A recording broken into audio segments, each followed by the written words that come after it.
চৰকাৰী চাকৰি 10 অক্টোবৰত আমি প্ৰায় 40-50,000 ল'ৰাক আৰু চাকৰি দিম। 1,70,80,000 ল'ৰা ছোৱালীয়ে চাকৰি পাব। লগে লগে আমি পুলিচ বা আন যিমানবিলাক পোষ্ট আছে তাৰ আকৌ নতুন এডভাৰটাইজ আমি দিম। তাৰমানে প্ৰত্যেক বছৰে যাতে এপইণ্টমেণ্ট হৈ থাকিব পাৰে। যি ল'ৰা ছোৱালীয়ে চাকৰি নাপায় তেওঁলোকৰ কাৰণে আমি আৰম্ভ কৰিছোঁ মুখ্যমন্ত্ৰীৰ আত্মনিৰ্ভৰ অসম আঁচনি। চৰকাৰে 2 লাখ টকাকৈ দিব আৰু নিজৰ ব্যৱসায় নিজে কৰিব পাৰিব। লাহে লাহে আমাৰ যুৱ বাহিনীৰ ল'ৰা ছোৱালী যিবিলাকে চাকৰি নাপাব তেওঁলোকক এই আঁচনিখনৰ লগত আমি জড়িত কৰি দি গৈ থাকিম।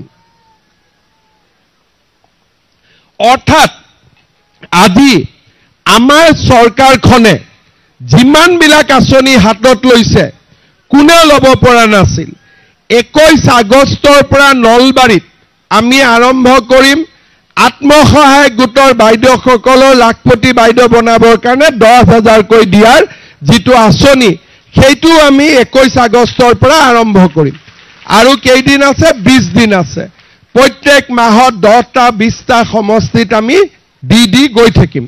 আৰু ইলেকশ্যনৰ আগতে 126টা সমষ্টিতে আমি সকলোকে 10,000 টকা দি দিম। 10,000ৰ পিছত অহাবাৰ 25,000, তাৰ পিছত 50,000। তাৰমানে আমি আগুৱাই গৈ থাকিম। বহুত মানুহে কৈ আছিলে মুখ্যমন্ত্ৰী এনে কৈছে নেদে 10,000 তহঁতক ঘূৰাই লৈ ফুৰিলে। তেনেকুৱা কথা একো নাই। মোৰ মুখেদি যিটো ওলাব তাক মই কৰিমেই। আৰু মুখেদি ওলোৱাৰ আগতে 10 বাৰ ভাবি লওক যে কোৱাটো উচিত হ'বনে নহ'ব। যেতিয়া মই 1 লাখ চাকৰি দিম বুলি কৈছিলোঁ কোনে বিশ্বাস কৰিছিলে? এতিয়া মানুহক 2 লাখ বুলি ক'লেও বিশ্বাস কৰিব। কিয়? আগৰ কামটো আমি কৰি দেখুৱালোঁ। কিন্তু এটা আমাৰ কাম আছে। অসমত যেতিয়া চাকৰি ওলায় এতিয়া সকলো মানুহে জানে যে এই চাকৰিত কোনেও টকা পইচা নলয়। সকলো মানুহে চাকৰি পাব পাৰে। কিন্তু এই বিশ্বাসটো কোকৰাঝাৰৰ চাকৰিটো আমি আনিব লাগিব যাতে দিছপুৰত যেনেকৈ চাকৰি সকলো জাতি জনগোষ্ঠীৰ মানুহে পায়, মেৰিটত পায়। অহাবাৰৰ পৰা BTCটো যিমান চাকৰি ওলাব মেৰিটত হ'ব লাগিব, সকলো জাতি জনগোষ্ঠীৰ মানুহে পাব লাগিব। মই 2টা কাম, মাটি বাৰীৰ অধিকাৰ সকলোৱে পাব লাগিব, চাকৰি বাকৰিৰ অধিকাৰ সকলোৱে পাব লাগিব, আৰু চৰকাৰৰ আঁচনিৰ অধিকাৰ সকলোৱে পাব লাগিব। এতিয়া আমি জিঅ' টেগিং কৰিছোঁ। 50,000 ল'ৰাক আৰু চাকৰি দিম। 1,70,80,000 ল'ৰা ছোৱালীয়ে চাকৰি পাব। লগে লগে আমি পুলিচ বা আন যিমানবিলাক পোষ্ট আছে তাৰ আকৌ নতুন এডভাৰটাইজ আমি দিম। তাৰমানে প্ৰত্যেক বছৰে যাতে এপইণ্টমেণ্ট হৈ থাকিব পাৰে।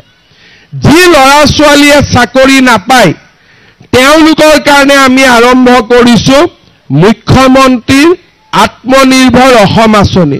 চৰকাৰে 2 লাখ টকাকৈ দিব আৰু নিজৰ ব্যৱসায় নিজে কৰিব পাৰিব। লাহে লাহে আমাৰ যুৱ বাহিনীৰ ল'ৰা ছোৱালী যিবিলাকে চাকৰি নাপাব তেওঁলোকক এই আঁচনিখনৰ লগত আমি জড়িত কৰি দি গৈ থাকিম। অৰ্থাৎ আজি আমাৰ চৰকাৰখনে যিমানবিলাক আঁচনি হাতত লৈছে কোনেও ল'ব পৰা নাছিল। 21 আগষ্টৰ পৰা নলবাৰীত আমি আৰম্ভ কৰিম আত্মসহায়ক গোটৰ বাইদেউসকলৰ লাখপতি বাইদেউ বনাবৰ কাৰণে 10,000কৈ দিয়াৰ যিটো আঁচনি সেইটো আমি 21 আগষ্টৰ পৰা আৰম্ভ কৰিম। আৰু কেইদিন আছে? 20 দিন আছে। প্ৰত্যেক মাহত 10টা 20টা সমষ্টিত আমি দি গৈ থাকিম। আৰু ইলেকশ্যনৰ আগতে 126টা সমষ্টিতে আমি সকলোকে 10,000 টকা দি দিম। 10,000ৰ পিছত অহাবাৰ 25,000, তাৰ পিছত 50,000। তাৰমানে আমি আগুৱাই গৈ থাকিম। বহুত মানুহে কৈ আছিলে মুখ্যমন্ত্ৰী এনে কৈছে নেদে 10,000 তহঁতক ঘূৰাই লৈ ফুৰিলে। তেনেকুৱা কথা একো নাই। মোৰ মুখেদি যিটো ওলাব তাক মই কৰিমেই। আৰু মুখেদি ওলোৱাৰ আগতে 10 বাৰ ভাবি লওক যে কোৱাটো উচিত হ'বনে নহ'ব। যেতিয়া মই 1 লাখ চাকৰি দিম বুলি কৈছিলোঁ কোনে বিশ্বাস কৰিছিলে? এতিয়া